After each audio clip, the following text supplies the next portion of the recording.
selamat datang di Suluki Channel. Untuk kesempatan kali ini kita berbicara tentang rasisme. Rasisme yang ditimbulkan akibat dari perang Rusia dan Ukraina. Sebenarnya banyak hal akibat, seperti negara-negara tetangga mengalami istilahnya berkeringat, atau mereka mengalami istilahnya dehidrasi akan minyak, karena mereka tergantung pada minyak Rusia, karena Rusia penghasil minyak yang paling besar di Eropa. Dan itu kita tidak membahas banyak dampak-dampak yang lain, tetapi di sini kita fokus pada rasisme.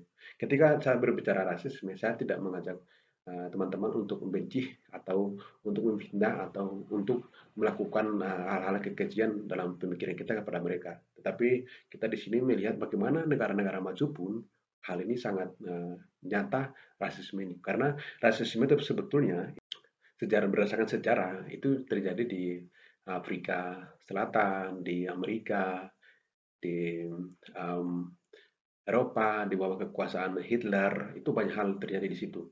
Tapi di sini kita melihat lagi hal itu terjadi lagi di Eropa, terutama pada perang ini. Saya di sini menggunakan beberapa sumber. Pertama dari sumber Al Jazeera. Al Jazeera ini berita yang paling pop, dan yang kedua dia juga istilahnya beliau cuplikan dari Al Jazeera. Yang pertama, setelah mengumumkan tanggal 24 Februari tahun 2022, Presiden Vladimir Putin telah menyerang Ukraina, itu banyak mengalami korban. Dan tentara Ukraina pun mereka terus tidak mau berhenti. Dilihat dari jumlah seluruh kelengkapan perang dibandingkan Ukraina dan Rusia, Rusia lebih besar daripada Ukraina. Ukraina jauh daripada Rusia dari kekuatan militer. Tapi biar bagaimanapun mereka tidak ingin menyerah begitu saja, karena mereka berharap Amerika dan NATO terus beberapa negara sekutu akan bantu. Jadi mereka terus bertahan sampai di sini. To the Russian soldiers themselves. Among all the chaos in Ukraine, humanity still prevails. This video going viral this morning appearing to show Ukrainians helping a captured Russian soldier, giving him tea and food, and allowing him to call his mother to tell her that he's okay. You see him right there in the hat? The soldier is seen fighting back tears, apparently telling his mom he didn't want to be there.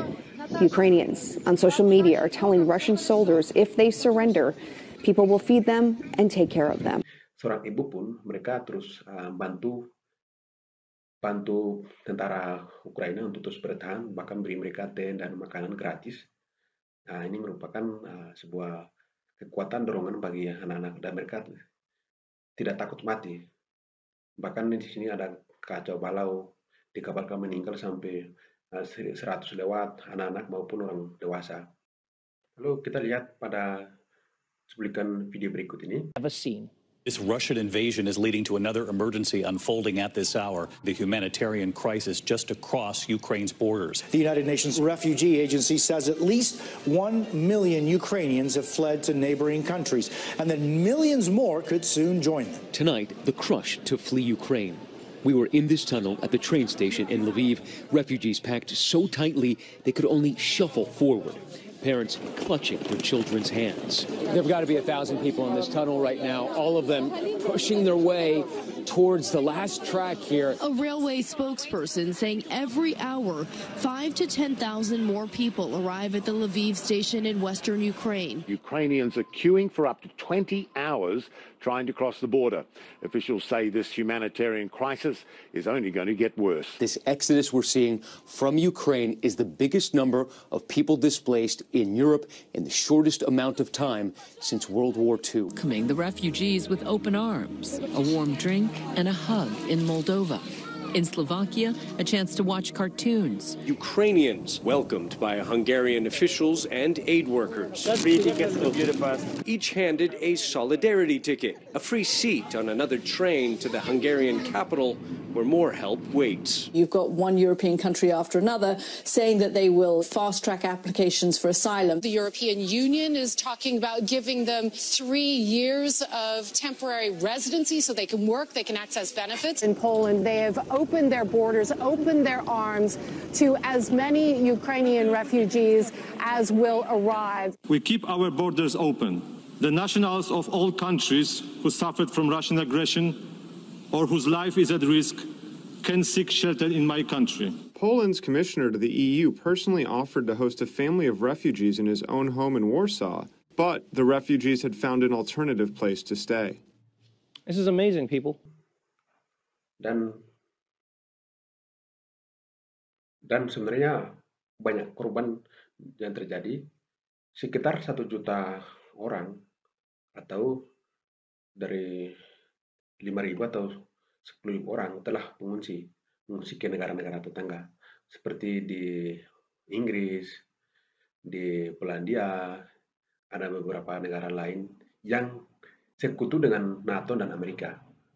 Yang mengungsi warga Ukraina, mereka pergi ke situ. Dan ini juga masalah humanitarian koridor atau masalah pengungsian ini banyak yang terjadi atau tidak sesuai dengan aturan. Bahkan belum ada humanitarian koridor atau evakuasi. Bahkan maksudnya adalah ketika orang-orang itu tidak dikeluarkan, tidak pindah dari kota itu, banyak ada kebrutalan dari Rusia ke Ukraina. Dan semua warga sudah semua pindah untuk ke negara tetangga. Tetapi tidak semua dari mereka pindah. Ada yang ingin mati demi membela tanah negaranya. Bahkan hal yang paling menyedihkan atau paling tragis yang terjadi adalah ketika ada pembatasan terhadap warga kulit hitam. Tidak hanya dilakukan hal itu pada orang dewasa. Students stuck in Ukraine are accusing African and Indian students stuck in Ukraine are accusing officials of discriminating against them and pushing them back from getting to the border. Videos have been posted on social media said to show black people being prevented from boarding a train and left stranded at a railway station in Lviv as Ukrainians were allowed on. Others said they were turned back from the border and were even being shot at.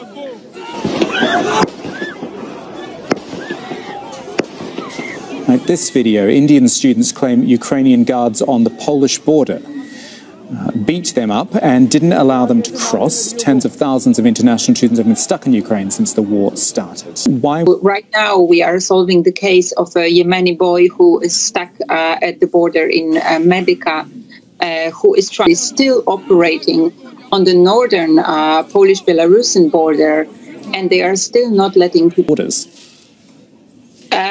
I cannot speak for Ukrainian border guards, but. Monica, thank you so much for your studi siswa internasional, terus juga orang-orang Afrika, orang-orang India yang kulitnya masih hitam, mereka dibatasi.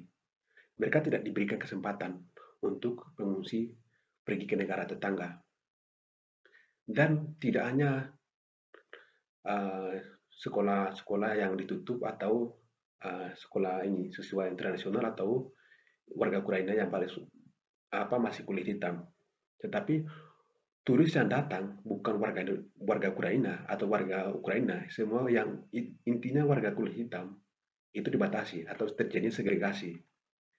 Yang boleh pergi adalah mereka yang kulit putih dan yang tinggal adalah mereka yang kulit hitam. Yang kulit hitam jadikan propaganda untuk tentara Ukraina. Mereka membelah Ukraina dari serangan dari Rusia. Padahal mereka bukan juga warga Ukraina, mereka juga turis, tetapi mereka mengalami rasisme. Dan rasisme kita tahu hal ini sangat tidak mungkin kan dilakukan karena ini sebuah kejahatan yang dilakukan melalui hate crime atau kata-kata kebencian. Ini juga hal sangat parah terjadi, dan ini semoga pengetahuan yang kita dapat bukan untuk kita benci mereka, tapi bagaimana sebuah konsep atau sebuah kebencian itu datang bukan dari dalam diri manusia, tapi hal itu dilakukan spontan. Maka ya kita hanya perlu memaklumi mereka, kita hanya memahami mereka, dan ini merupakan salah satu hal yang sudah tertanam dan sudah menjadi berdarah. Dan terima kasih untuk video kali ini. Semoga kita bisa ketemu di video berikutnya. Semoga salam selalu, semoga sehat selalu dimanapun berada, dan kita selalu dilindungi oleh yang Maha Kuasa, yaitu Tuhan.